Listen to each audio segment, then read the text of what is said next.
Hi everyone, I am doctor Neha Joshi और आपका स्वागत है सैटरडे रिव्यू में, जहां पर मैं रिव्यू करने वाली हूँ अपने खुद के चैनल के बारे में। मेरे चैनल पे बहुत सारे मतलब अजीबोगरीब से कमेंट आते हैं, अजीबोगरीब से मेल आते हैं। स्पेशली आता है जो मेरा एक वीडियो था सरकमसीजन वर्सेस अनसरकमसाइज्ड पुरुष पे।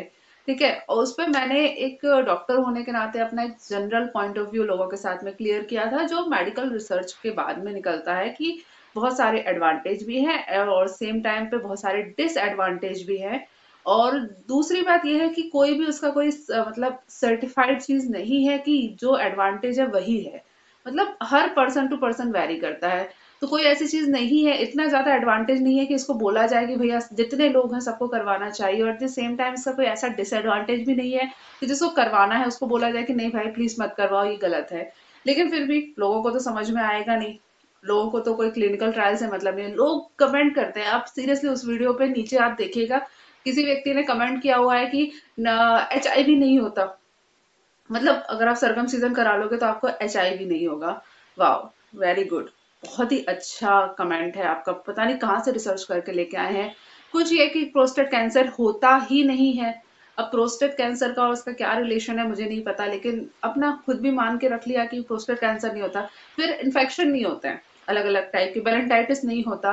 लेकिन क्या है, ऐसा कुछ नहीं है। मैंने वीडियो में आपको क्लियर किया था कि इसका कोई भी, क्योंकि उसमें बहुत सारी चीजें होती है। जैसे मान लीजिए अगर आप साइकोलॉजिकली बहुत वीक इंसान है, तो फिर हो सकता है कि आपको प्रॉब्लम बढ़ जाए, और एट द सेम टाइम अगर आप साइकोलॉजिकली बहुत स्ट्रांग पर्सन है, तो हो सकता है सर्कमसिजन कराने के बाद में आपकी बहुत सारी तकलीफें कम हो जाएं।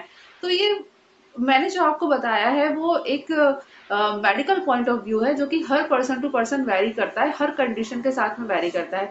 तो प्लीज थोड़ा सा निगेटिव कमेंट है, मतलब करते हैं, कोई बात नहीं, मुझे कोई ज्यादा फर्क पड़ता नहीं है, बहुत इम्यून हूँ। लेकिन मैंने कहा चलो अपना पॉइंट ऑफ व्यू क्लियर कर देते हैं आपके साथ में। हाँ, इसके अलावा और भी बहुत सारे वीडियोस पे कमेंट आते हैं जहां पर लोग ट्रीटमेंट की बात करते हैं। जैसे कि पाइल्स पे काफी आते हैं, तो पाइल्स की अलग अलग कंडीशन बताते हैं, उसके बाद बोलते हैं कि ट्रीटमेंट बताइए। तो प्लीज उन लोगों को मैं बता दूं, ट्रीटमेंट ऑलरेडी वीडियो में बताया हुआ है। मैं वीडियोस के साथ में ही काफी सारा डिटेल ट्रीटमेंट बता देती हूँ, तो उसमें से आप अपनी पर्सनल कंडीशन के हिसाब से जो आपके पास अवेलेबल है उस हिसाब से चूज कर सकते हैं।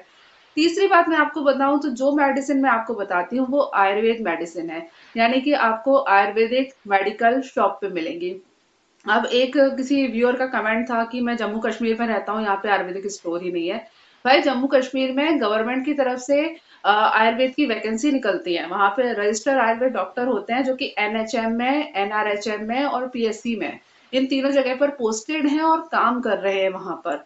तो जब डॉक्टर्स आयुर्वेदिक डॉक्टर काम कर रहे हैं तो डेफिनेटली आयुर्वेदिक स्टोर तो वहां होने ही वाले हैं। ठीक इसी तरीके से केरल में किसी ने बोला, अब भाई केरल में अगर आपको आयुर्वेदिक ना मिले तो भैया आपको नाम बदल देना चाहिए, क्योंकि केरल आयुर्वेद का हब है।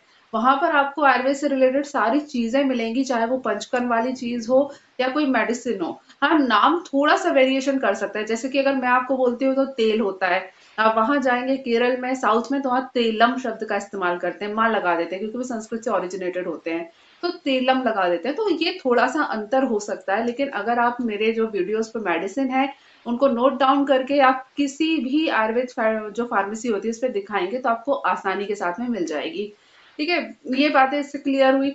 दूसरी बात एक मैं और बता दूं, बहुत सारे लोग ना अजीब अजीब क्वेश्चन पूछ रहे हैं। जैसे एक अभी था कि आप HIV के बारे में बताइए, HIV को रोकने के घरेलू उपाय बताइए। अब ये पता नहीं सवाल भी कहाँ से ओरिजिनेट होता है। मतलब HIV जैसी एक डिसीज है जो कि सेक्सुअली ट्रांसमिटेड होती है, उसको रोकने के घरेलू उपाय चाहिए। मतलब कॉन्डम का इस्तेमाल नहीं करना है, घरेलू उपाय चाहिए। भाई घरेलू उपाय ना 100% श्योर नहीं होते, गारंटी नहीं होती। अगर वो 1% का डाउट रह गया ना, जो लाइफ बॉय के साबुन में जो 99% केमिकल वो बैक्टीरिया तो खत्म हो जाते हैं, एक जो लास्ट में सर्वाइव करता है, अगर वो सर्वाइव रह गया और आपको HIV हो गया तो दिक्कत हो जाएगी। इसलिए प्लीज घरेलू टोटकों के चक्कर में मत पड़िए। जो प्रॉपर उसका है सेफ सेक्स करिए, कॉन्डम का इस्तेमाल करिए, तो आपको HIV प्रॉब्लम नहीं होगी। ठीक है, इसके अलावा कुछ लोगों ने और अजीब अजीब, एक था अबॉर्शन कराने के बारे में। तो उसके बारे में मैं वीडियो क्या बनाऊं। भाई अबॉर्शन कराना भारत के संविधान के हिसाब से गैर कानूनी है। तो मैं आप लोगों को बता दूं ये गैर कानूनी चीज है। कृपा करके ऐसे गलत सवाल मुझसे मत पूछिए कि अबॉर्शन किस तरीके से करा सकते हैं, प्रेगनेंसी किस तरीके से गिराई जा सकती है या क्या। ये गैर कानूनी चीज है। भारत में बिना कानून की परमिशन के हिसाब से या कोई स्पेशल मेडिकल कंडीशन नहीं हो, उसके अलावा जो अबॉर्शन होता है करवाना, वो गैर कानूनी है।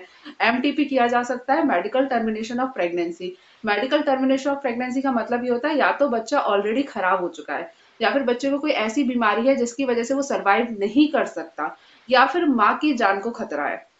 मतलब माँ प्रेग्नेंट है और माँ को कोई बहुत ऐसी तकलीफ है जिसकी वजह से उसकी जान को खतरा है, तो फिर कानूनन रूप से आप अपने बच्चे का अबॉर्शन करा सकते हैं। लेकिन इसका एक कानूनी लीगल प्रोसीजर होता है, जो कि आपका जो भी अस्पताल है, जो भी आप प्लेस में रहते हैं, वहां का जो डिस्ट्रिक्ट हॉस्पिटल होता है, वहां पर जाकर आपको कांटेक्ट करना पड़ेगा।